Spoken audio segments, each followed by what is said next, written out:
C'est un centre qui est basé à Trappes dans les Yvelines et qui accueille tous les techniciens de maintenance et d'installation de France. Nous accueillons environ 1500 stagiaires par an. Nous avons 3 niveaux de formation, un niveau pour des débutants, donc qui sont non professionnels, qui ne connaissent pas nos métiers. Nous avons un deuxième niveau de professionnalisation pour des techniciens qui ont 3 ans d'ancienneté environ. Et puis nous avons un dernier niveau d'excellence qui s'appelle la filière excellence et qui forme les talents sur des domaines techniques et surtout sur une excellence de développement personnel.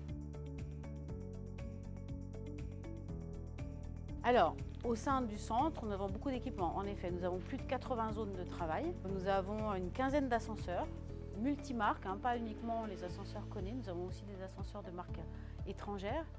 Et puis nous avons plus de 40 portes automatiques différentes, de toutes sortes, tout ce qu'on peut trouver en fait sur nos secteurs. Derrière ça, on a d'autres zones de travail comme la zone de soudure à l'arc ou des zones sur les fondamentaux de l'électricité pour remettre à niveau en fait les personnes qui en ont besoin. Au départ, le centre de formation est vraiment dédié pour les métiers de la maintenance chez Kone. Il faut savoir que Kone France compte environ plus de 2000 techniciens sur toute la France. Donc c'est une population importante chez nous. On est sur des métiers qui ne sont pas dangereux mais qui sont des métiers à risque, donc il faut travailler en sécurité. Donc on développe beaucoup la sécurité sur la maintenance et sur l'installation. On a également une partie escalier mécanique parce que Kone France fait également des escaliers mécaniques et donc la maintenance de ces escaliers mécaniques ou escalator, un peu plus utilisé comme terme par les usagers.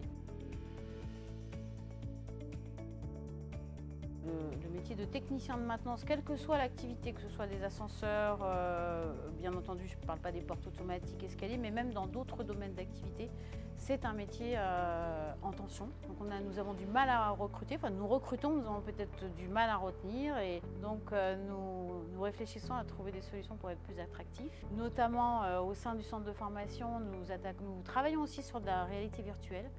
Nous avons des installations de réalité virtuelle avec un casque pour simuler en fait des installations et le dépannage. Ça c'est très intéressant, très attractif.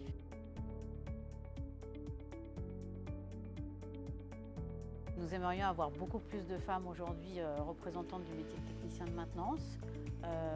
C'est un métier en fait qui je pense souffre d'a priori, plutôt de l'extérieur, pas de chez nous. Ce ne sont pas des métiers où on doit porter des choses lourdes, ça c'est terminé. C'est assez simple, tout est fait pour faciliter le travail des hommes et des femmes, donc, parce que tout le monde n'a pas la même corpulence et la même musculature. Ce sont des métiers très variés et en fait on aimerait beaucoup avoir plus de femmes. Donc évidemment qu'on y fait très attention, que dans le recrutement, dès que des femmes se présentent, on va non pas focuser évidemment au détriment des hommes, mais en tout cas on va quand même prendre soin de plus les accompagner pour qu'elles restent avec nous et qu'elles deviennent techniciennes également.